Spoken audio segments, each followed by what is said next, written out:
Hello students, welcome back to the class.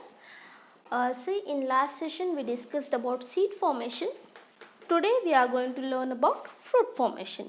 Okay, fruit is, I think you people already know, it is what actually biologically fruit is nothing but a sorry, fruit is nothing but it is a ripened ovary. Fruit is what, children? Ripened ovary. Okay, now see,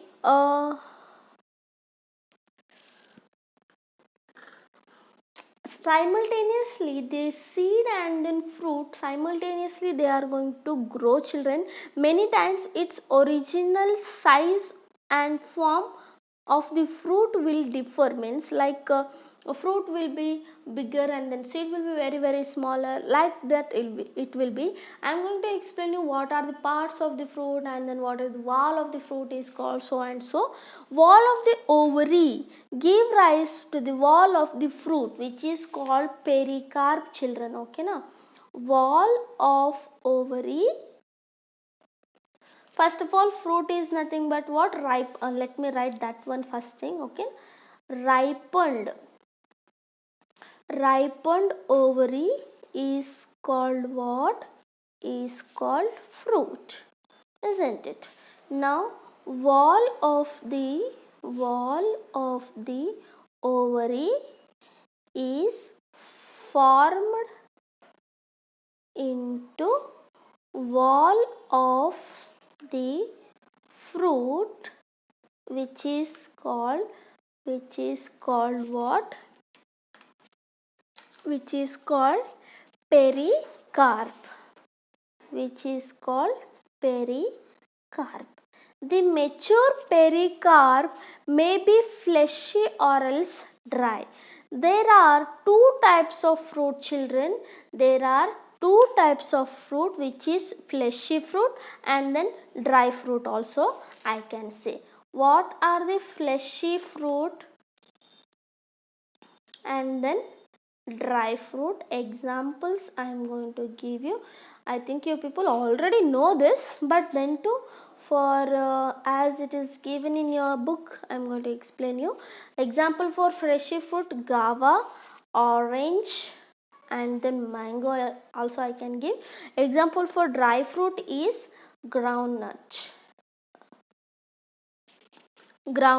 mustard. Okay, those all are comes under dry fruits. In some cases what happens, the thalamus grows along with the ovary wall to form a part of fruit. Such fruit is called what, children? False fruit. Best example I can give you, the apple. Okay, now see, some what happens, ovary thalamus will be there. Thalamus is what? A bulged portion of stalk of the flower, isn't it? That will grows upwards. Okay, that will grows, okay, along with the ovary, and then it is form a part of fruit. That thing, that kind of fruits are called what? False fruit. This will be asked for 1 mark. What happens in some fruits, in some cases what happens, the thalamus, in some cases thalamus grow along with the ovary, along with the ovary wall, in form of part of the fruit, in the form of part of the fruit. Okay, such fruit is called, what? False fruit. What it is called? False fruit. Why? Because it is not directly formed from the ovary. That's what it is called. Example I can give you: apple, the best example, and then strawberry, and then cashew nut. These all are the example. If I tell you the apple, if I take the example of apple, see, apple structure will be like this, isn't it?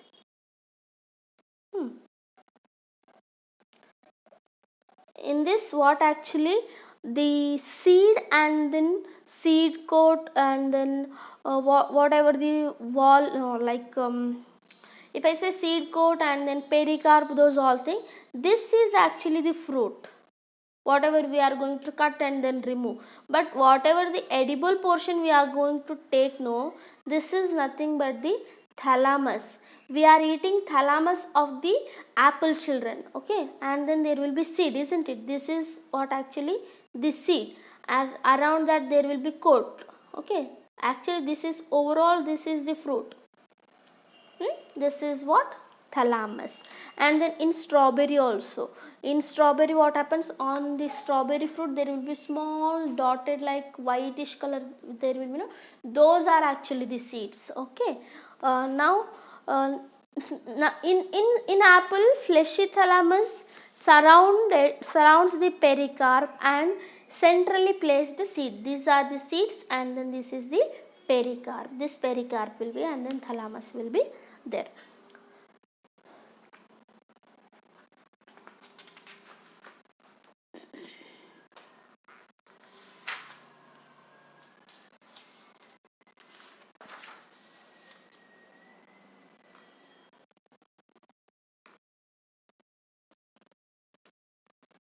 Now we learnt about false fruit. Now what about true fruit? When you are going to call as true fruit, if no any part, if only purely the ovary is going to form a fruit, then you should call it as true fruit. Example, tomato, grape, these all things. Means what is the definition? No part of flower, any of the other part should not be there, okay. Now other than the ovary, other than the ovary, other than the what?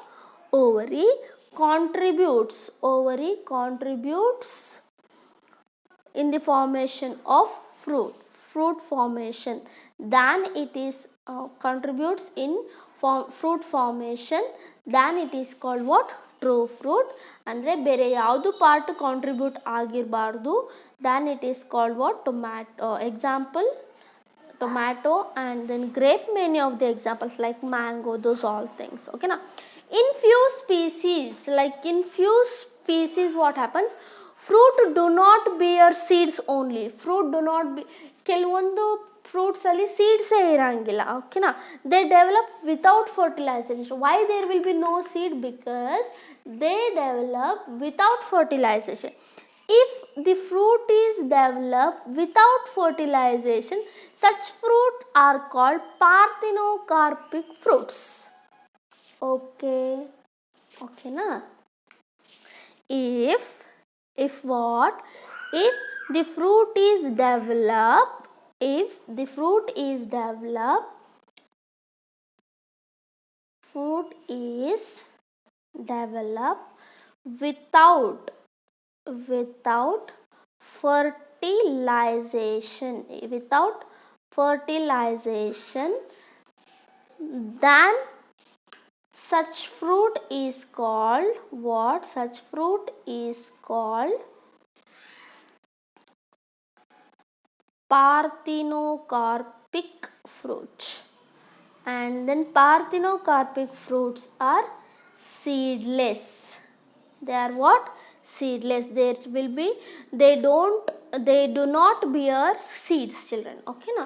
Best example is banana. Best example is what? Banana. Whatever the banana is there, no, that is a parthenocarpic fruit. And some of the grapes also I can say. So I am giving some homework for you. Just list out some of the parthenocarpic fruit, children, okay na? In the next section I am going to talk about some specialized some special modes of reproduction, okay na? And that will be the last class of this chapter.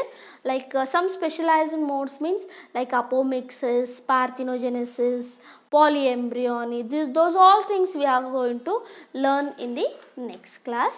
So today's class was a very little bit class, and then so just go for this and then structure of fruit, and then go for many of the fruits and then learn more about the fruits, children. Okay, thank you.